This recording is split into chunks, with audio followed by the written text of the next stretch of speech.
Hi అండి, welcome to YouTube channel అండి. ముందుగా ఇంట్లో ఏమి లేనప్పుడు టిఫిన్ సింపుల్గా ఎలా చేసుకోవాలంటే, ఇంట్లో రవ్వ, అటుకులు, రాగి పిండి ఉంటే చాలండి.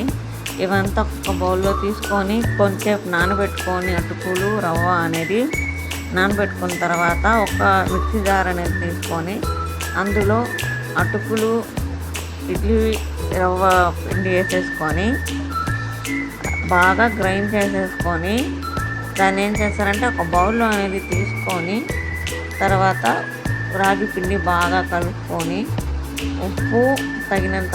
తగినంత సోడా వేసి బాగా కలిపి మనము మామూలు పిండితో ఇడ్లీ ఎలా వేసుకుంటారో అలాగే సేమ్ కూడా మామూలుగా అలాగే ఇడ్లీలు వేసుకోవచ్చు. చూసారండి ఎంత చక్కగా ఇడ్లీ అయితే రెడీ అయిపోయింది.